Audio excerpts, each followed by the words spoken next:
Olá, feliz sábado, bom dia nesse lindo dia que o Senhor fez. Estamos aqui mais uma vez com vocês, muito feliz. Passei um tempo fora e o Senhor abençoou que eu pude ir ao Brasil, visitar os meus filhos, os meus netos, e aqui estou novamente e quero falar para vocês. Vocês são muito bem-vindos aqui conosco. O coração fica quentinho, fica alegre por nós podermos ter mais uma oportunidade de louvarmos esse maravilhoso Deus. Quero convidar cada um de vocês para nós entoarmos um hino em louvor e dizer também, aproveitar a oportunidade que você sempre é muito bem-vindo aqui conosco. Amém. Muito obrigado pelo apoio que vocês têm dado a nós no nosso canal. E é tudo para a honra e glória do nosso Senhor Jesus Cristo. Sejam muito bem-vindos e vamos louvar ao nosso Deus. Vamos cantar o hino de número 3 do nosso Inário Adventista. Deus eterno. Deus eterno reina. Isso. Amém. Toda a honra e toda a glória para esse nosso Deus.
Amém! Agora gostaria de convidar o nosso querido pastor Thomas para falar com Deus neste momento. Amém. Se você está vendo esse vídeo em algum momento, curve a sua fronte, nós vamos orar. Nós vamos ajoelhar aqui. Se você puder, quando assistir o vídeo, ajoelhe conosco, senão fique em atitude de reverência, tá bem?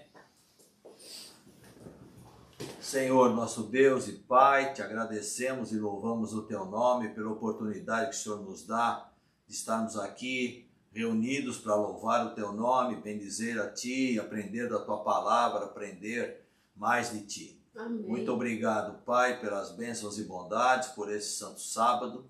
E nessa hora especial rogamos pelos doentes da tua igreja, pelos fracos, pelos debilitados, pelos necessitados.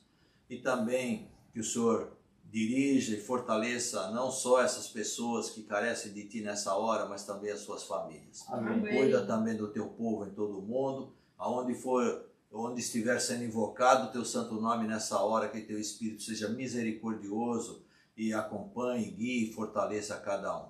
Abençoa também o pastor Antônio ao abrir a tua palavra, que o Senhor possa ungir com o teu Espírito. Sim. E ungir o nosso ouvido também para receber a tua mensagem. Amém. Nós te agradecemos em nome do Senhor Jesus. Amém. Amém. Amém.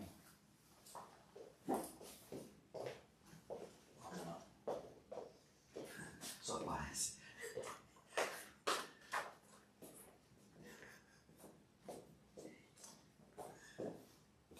Muito bem, meus queridos. Que satisfação a gente estar aqui novamente para estudarmos a Palavra de Deus. Eu estive pregando faz uns 3 sábados atrás, falando praticamente no dia 4 de março, né? Eu preguei a segunda parte do sermão Paulo, Soldado da Cruz. Aqueles que ouviram o sermão lembrarão que concluir o segundo capítulo, ou seja, o episódio da vida do apóstolo Paulo. E a igreja de Antioquia tinha recebido um grande obreiro chamado Barnabé. Lembra? E Barnabé, esse homem de fé, cheio do Espírito Santo, ele foi enviado para fazer aquela igreja que estava começando esse crescimento, fazer a igreja então a crescer ainda mais. Agora Barnabé ele foi enviado pela igreja de Jerusalém, onde estavam ali os apóstolos de Cristo e os seguidores, que só no discurso de Pedro, 3.000 pessoas foram batizadas, né? Quase 3.000 pessoas. Então já existia um bom número de seguidores, existia outros seguidores de forma anônima na época também, que seguia a Jesus. E então Barnabé ali, enviados da igreja de Jerusalém, foi para a cidade de Antioquia. E lá nessa cidade de Antioquia, ao chegar ali, ele começou a fazer aquele grande reavivamento, era um grande obreiro, um pregador fantástico, e quando ele estava lá, ele lembrou então de Paulo. Onde estava Paulo? Nós estudamos, Paulo estava na cidade de Tarso, né? Ele queria ficar em Jerusalém, falamos sobre isso, e logo depois Deus pediu que ele saísse, que o testemunho dele não seria aceito em Jerusalém. Os irmãos também não queriam que ele ficasse lá devido que ainda não estava praticamente preparado para aceitar o testemunho de Paulo, porque ele foi aquele grande perseguidor. Então Paulo foi dali, os irmãos levou até a Cesareia, de lá ele embarcou e foi enviado para a sua cidade natal, a cidade de Tarso, onde ele nasceu. E Paulo ficou praticamente esquecido lá por muitos anos. Mas Barnabé, quando ele foi enviado para a cidade de Antioquia, ele não esqueceu de Paulo. E durante o tempo que eles estavam ali, que Paulo estava em Jerusalém, que Barnabé ali também estava, né? Apesar de que a Barnabé nasceu na ilha de Chipre, ele estava ali, foi ele que tomou Paulo pela mão e eles visitavam o pessoal e dava estudo. Paulo era um excelente, né? Tinha uma habilidade ótima, né? De articulação e falava muito bem e tinha um bom conhecimento, e Barnabé então fez muito boa amizade com Paulo e lembrou daquele perseguidor que agora era perseguido. Ele estava esquecido, estava em Tarso. E ele foi até Tarso e trouxe Paulo. Para onde? Para Antioquia, a cidade de Antioquia. E então ele trouxe ali no versículo, vou ler Atos capítulo 11, no versículo 25 e 26, olha o que fala lá. Partiu então Barnabé para Tarso em busca de Saulo. E o 26, e tendo achado, levou-o para Antioquia. Por todo um ano se reuniram naquela igreja e ensinaram muita gente. As pessoas se reuniam ali, a quantidade. Imagina o evangelismo que aqueles 2 obreiros de Deus estavam ali fazendo, eles estavam fazendo na igreja, na cidade de Antioquia. Disse, E em Antioquia, os discípulos pela primeira vez foram chamados de cristão. E esse nome chamado de cristão, você sabe que esse nome foi dado de forma muito pejorativa. Esse foi um nome dado de uma maneira depreciativa, ofensiva, que os inimigos estavam dando, né, para os seguidores agora do caminho, dos seguidores dessa nova religião que eles diziam que era uma seita. Então, de uma maneira ofensiva, eles deram esse nome. Só que os verdadeiros fiéis cristãos, para eles aquilo não era uma maneira pejorativa. Não, para eles não era uma ofensa. Para eles era uma honra receber esse nome. Porque eram verdadeiramente seguidores, identificados como seguidores de Cristo. Você sabe que mais tarde, porque nem todo mundo ainda estava com aquela aceitação deste nome, porque muita gente estava indo ao Evangelho e existia essa maneira negativa de ver, essa maneira ofensiva. E o apóstolo Pedro, lá no livro de Pedro, no capítulo, eu vou ler essa passagem, né? Está lá em Pedro, 1 de Pedro, capítulo 4:16. Capítulo 4, versículo 16. Olha o que Pedro, lá no capítulo 4, ele fala. Diz o seguinte, versículo 16. Entretanto, se padece como cristão, não se envergonhe. Antes glorifica a Deus por este nome. O nome de cristão era uma honra. Não tenha vergonha, dizia Pedro. Antes glorifique a Deus com este nome. O nome de cristão. Era uma forma dos inimigos tentar zombar, escarnecer dos seguidores. Era uma maneira deles fazerem isto, né? E nos evangelhos, quando o autor queria fazer alguma relação, quando você lê os evangelhos com relação à cidade de Roma, aos romanos, você sabe que, como eles chamavam? Herodianos. Herodiano, porque Herodes era governador lá de Roma. Então chamava de os herodianos. Lá no livro de Mateus, capítulo 22, tem esse título, né, que chamava Herodianos, né? Ou seja, eles falavam, colocavam títulos, né? E vocês vão entender bem, Mateus 22, né, eles falam assim, né? E os pagãos fizeram isso também lá na cidade de Antioquia. Eles fizeram isso. Os inimigos, por exemplo, mais recente de Lutero, né, do grande reformador, né? E os seguidores de Lutero, esse grande reformador, você sabe como eles depois começaram a chamar? De luteranos. De luteranos. Né? Chamavam de luteranos. E você que estará aí me escutando, você vai entender bem.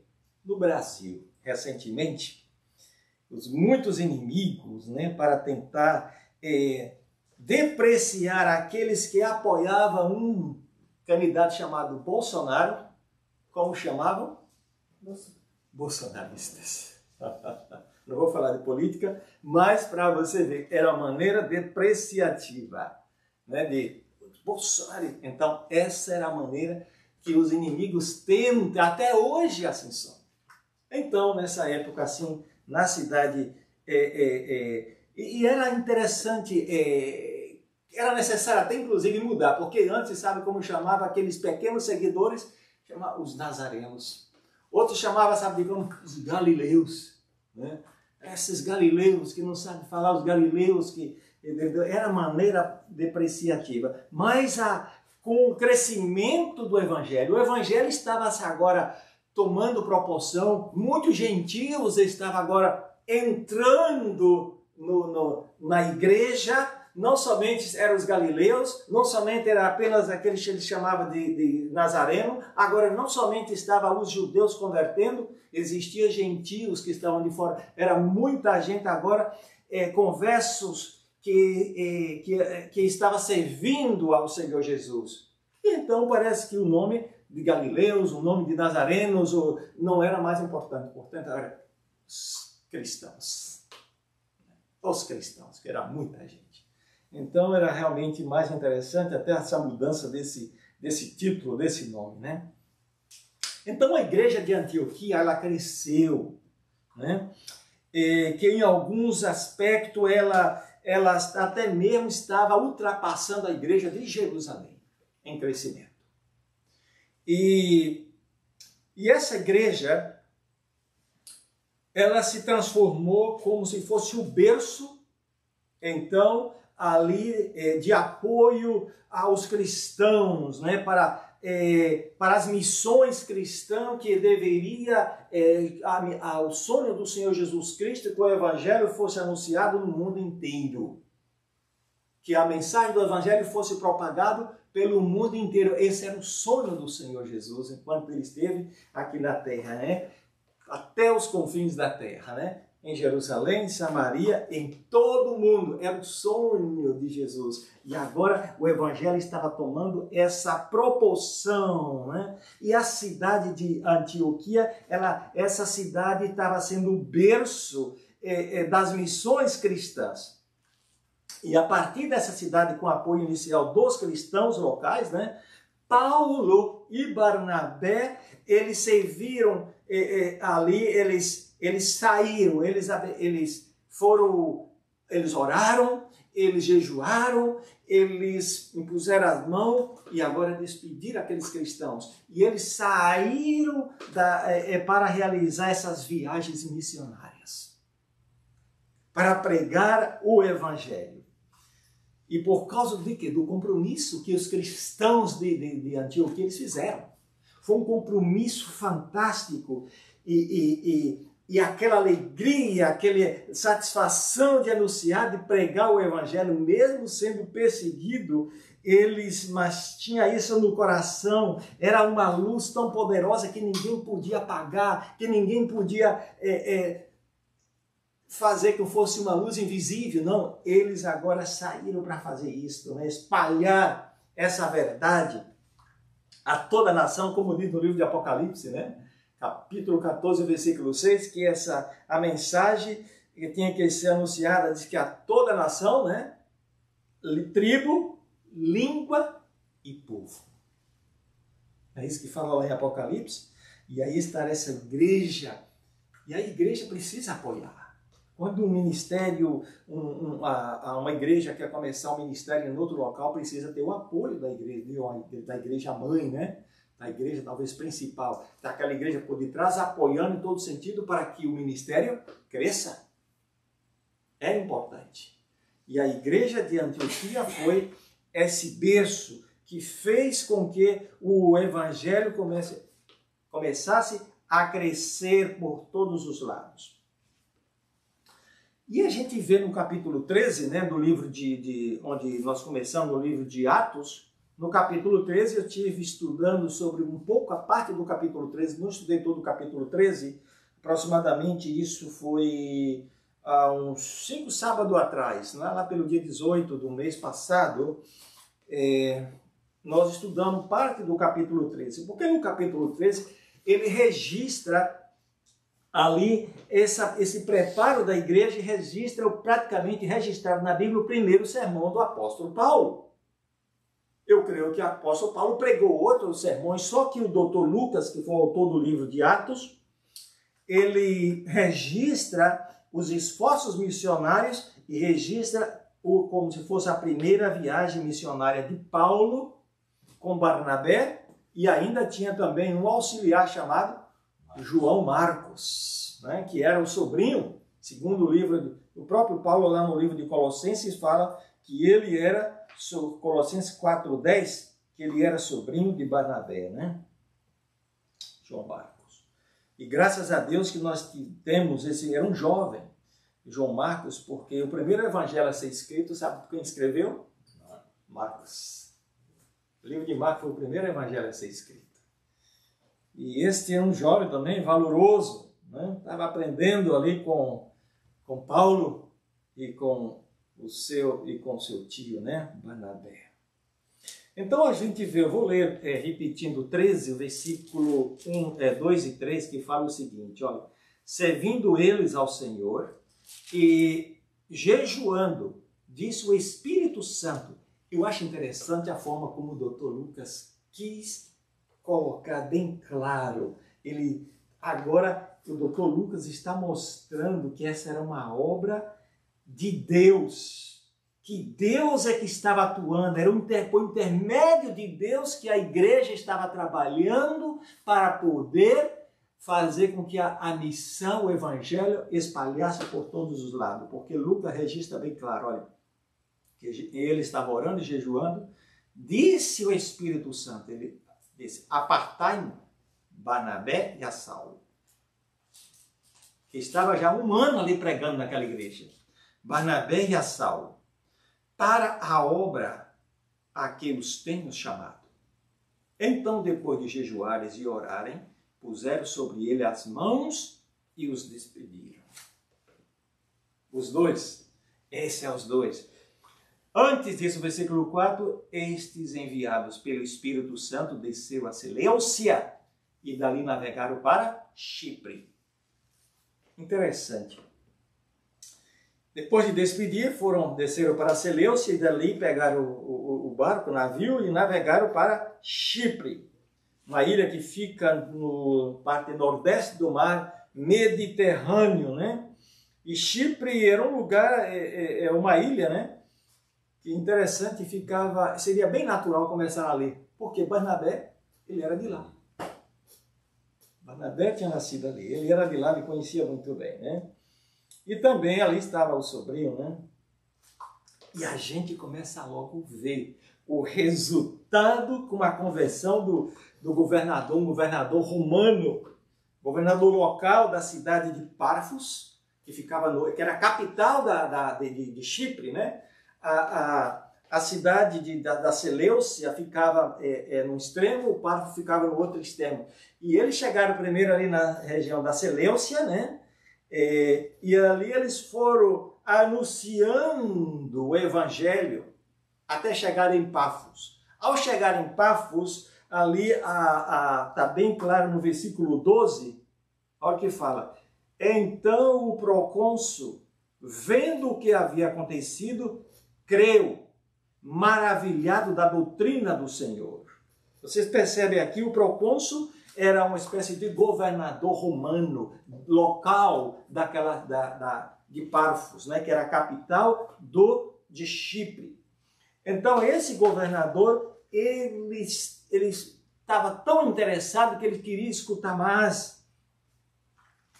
Apesar que tinha um outro homem que estava ali, que era tal do Elimas, né? O Bar Jesus, que era um feiticeiro, um mágico, que tentou fazer de tudo para desviar a Paulo da pregação ao procônsul. O inimigo sempre trabalhando para atrapalhar a mensagem, atrapalhar o evangelho. E Paulo teve que repreender em nome do Senhor Jesus. E depois da repreensão de Paulo, você vai ficar cego. E isso realmente aconteceu por algum tempo, né? E quando aquele procônsul viu esses sinais, essas maravilhas, ele não teve dúvida que verdadeiramente eram pessoas que tinham essa influência mais poderosa do que o que ele mesmo tinha na cidade. Eram pessoas influentes que ele deveria ouvir, que era da parte de Deus. E a gente percebe que no versículo 12 implica que ele se converteu. Não implica ao ler no versículo 12, então o procônsul, vendo o que havia acontecido, creu, maravilhando da doutrina do Senhor. Graças a Deus por isso. Esse é o primeiro esforço missionário, né? Relatado no livro, então, de Atos.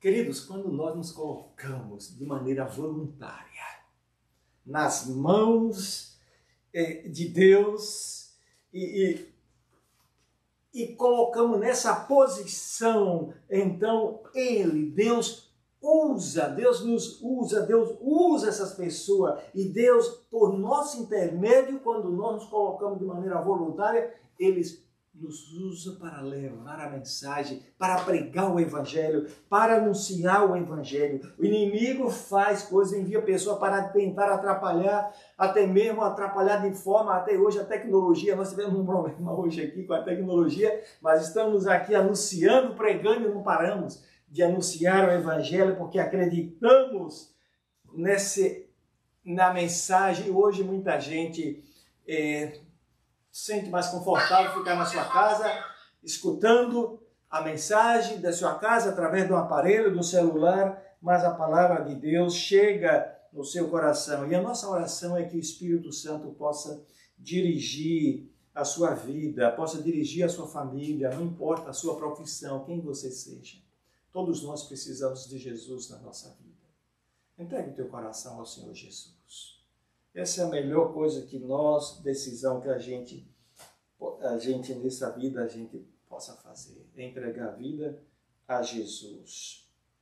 E aqui a gente vê as conversões aparecendo, como desse romano, né? Aquele governador romano lá de Pafos, né? O chamado Sérgio Paulo, né? Sérgio Paulo. E a gente mencionou nas pregações passadas que parece que a partir dali Saulo, ele começa a usar esse nome de Paulo, que era um nome grego, né? Pregando para os gentios, apóstolos dos gentios. E graças ao Senhor Jesus, o Evangelho começou ali a tomar corpo, a igreja começou a receber boas notícias do crescimento, né? E porque tinha muito o que fazer. Além da pregação, ali em Pafos, outros lugares também, né?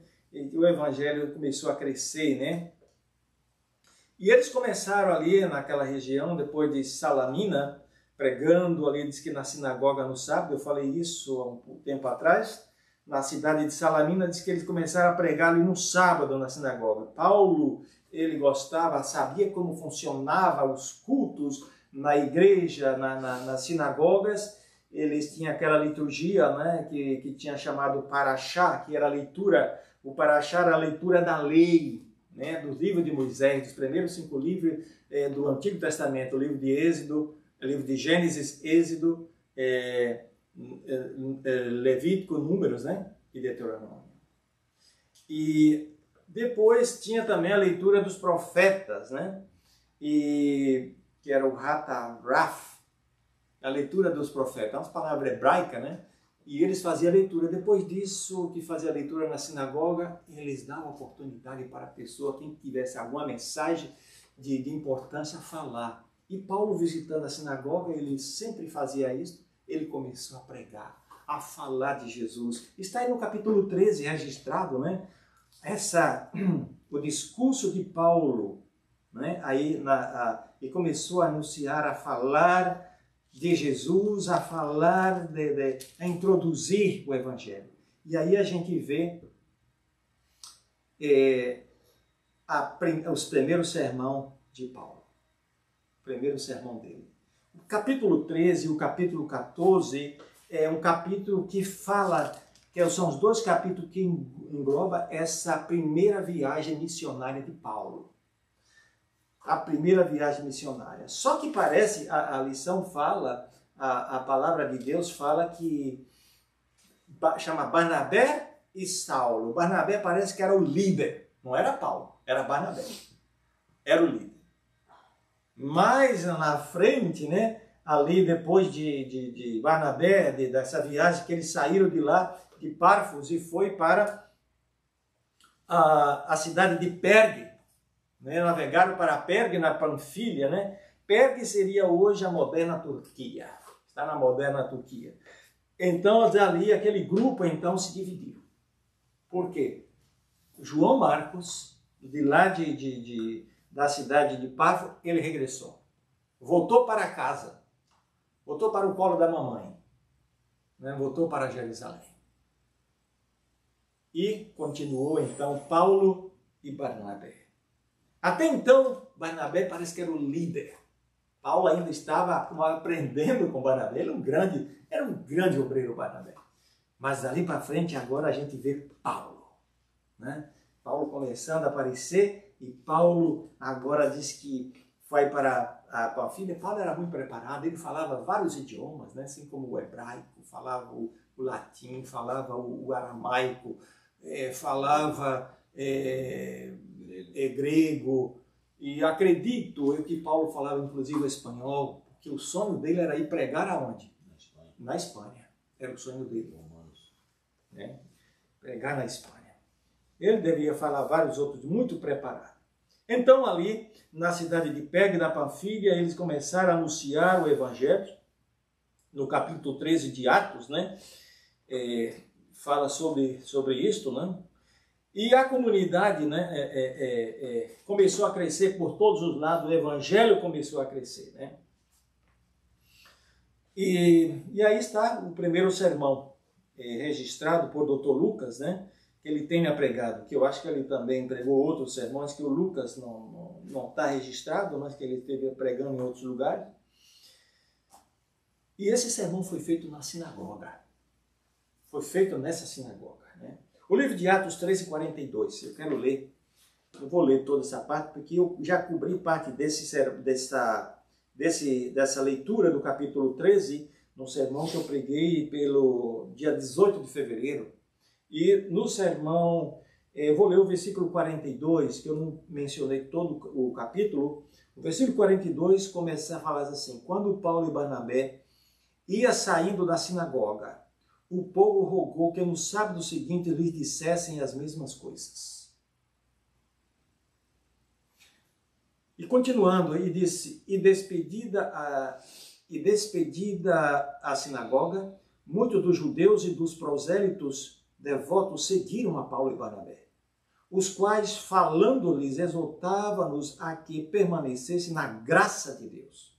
No sábado seguinte, reuniu-se quase toda a cidade para ouvir a palavra de Deus. Então os judeus, vendo a multidão, encheram-se de inveja e, blasfemando, contradizia o que Paulo falava. Mas Paulo e Barnabé, usando de ousadia, disseram: era necessário que a vós se pregasse primeiro a palavra de Deus. Mas visto que a rejeitais e não vos julgais dignos da vida eterna, voltamo-nos para os gentios. Pois assim nos ordenou o Senhor: eu te pus para a luz dos gentios, a fim de que sejas para salvação até os confins da terra.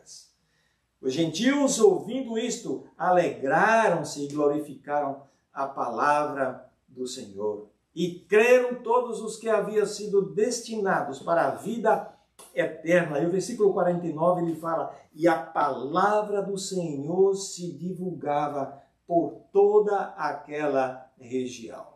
E quero terminar com esses últimos 3 versículos. Disse: mas os judeus incitaram algumas mulheres devotas de alta posição e os principais das cidades, e levantaram perseguição contra Paulo e Barnabé, e os lançaram fora da sua região. E eles fizeram o quê? Disse o versículo 51, sacudindo, porém, contra eles o pó dos seus pés. Eles faziam isso, né? O próprio Jesus disse que eles deveriam fazer isso se alguém não aceitasse a mensagem. Partiram para Icônio. A mensagem não para, vamos para outro lugar. Os discípulos estavam cheios de alegria e do Espírito Santo. Quem pode parar pessoas assim? Quando você está com essa alegria, algo natural, porque você tem um conhecimento de Deus, você sabe que Deus está cheio do Espírito Santo, então esse entusiasmo ninguém para. E começaram então agora a pregar o Evangelho, saíram agora de Pergue e foram para Icônio. E lá no capítulo 14, aí vem a história contando o que eles fizeram na região de Icônio, em Lista, em Debre e vários outros lugares, né? Não vou entrar mais em detalhe para não cansar e vamos estar terminando por aqui, porque tem muita. O livro de Atos nós podemos pregar aí o ano inteiro, tem muita coisa para poder cobrir, né? E eles, gente, esse é o Evangelho do Senhor. Nós temos aqui conosco, em nossas mãos, essa aqui é a palavra viva que transforma os corações, transforma as pessoas. É o poder do Senhor Jesus que faz esse milagre, porque a gente vê, não existe milagre, mas os milagres é a transformação do seu caráter. Transforma o ser humano da maneira como pensava, a maneira como ia por esse caminho, agora muda e começa a andar numa forma diferente de vida. Viver uma vida diferente em Cristo Jesus. E agora aqueles dois companheiros saem anunciando o Evangelho em outra região, naquela moderna Turquia, em várias outras regiões. E muitos eram convertidos e eram agregados à igreja de Deus. E a igreja não para. Como até hoje, a igreja do Senhor Jesus não para. E nós somos chamados de cristão para a honra e a glória de Deus. Que Deus te abençoe onde você estiver. Que Deus te cuide. E que Deus também nos abençoe a nós aqui também. Nessa missão. Vamos terminar fazendo uma oração? Vamos agradecer ao Pai. Querido Deus, agradecemos imensamente ao Senhor Jesus, que nos dá a alegria de poder servir, nos dá a esperança da vida eterna. De uma forma especial, eu quero nessa hora lembrar da nossa querida irmã Tânia, da sua família. Cuide dessa família, Senhor. Toma a irmã Tânia nos teus braços de amor. Segundo a medicina, ela está nos últimos minutos da vida aqui na Terra. Colocamos nos teus braços. Ela é a tua filha que o aceitou ao Senhor. Estar, Senhor, praticamente inconsciente de tudo. Mas o Senhor Jesus está cuidando dela. Eu coloco nos teus braços. Coloco nos teus braços também os nossos amados, nossos queridos irmãos, irmãs, parentes no Brasil. Colocamos nos teus braços os nossos familiares aqui nos Estados Unidos, nossos amigos. Quero orar pelo Fernando, a esposa Lloyd. O pastor Thomas, que tem sido um baluarte na pregação do Evangelho. Abençoe ele, a sua esposa, a minha esposa. Agradecido aqui por tudo, Pai. Abençoe aqueles que estão escutando a tua palavra, que a tua palavra chegue ao seu coração, onde estiver. Cuide e abençoe o seu lar, sua família, sua profissão, aqueles que estão desempregados, dê um emprego. Cuide dele onde estiver nesta hora, meu Pai. E dê uma semana de vitória em Cristo Jesus. Oramos porque confiamos em Ti. E quando o Senhor voltar para buscar o Teu povo, reconheça-nos como os Teus filhos, Senhor, para viver contigo eternamente. Amém. Em nome de Jesus. Amém. Amém. Que Deus te abençoe onde você estiver. Amém? Amém. Tá bom?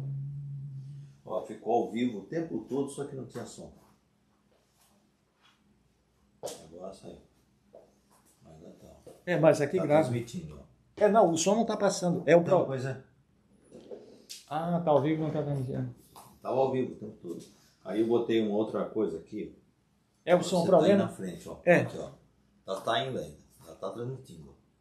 Tá na frente. Ó. Tá desconectado. Eu sei, aqui está conectado, mas está Eu lamentável. coloquei assim, continuamos sem o som. Então, estamos gravando com o som e vamos postar o mais rápido possível. Amém.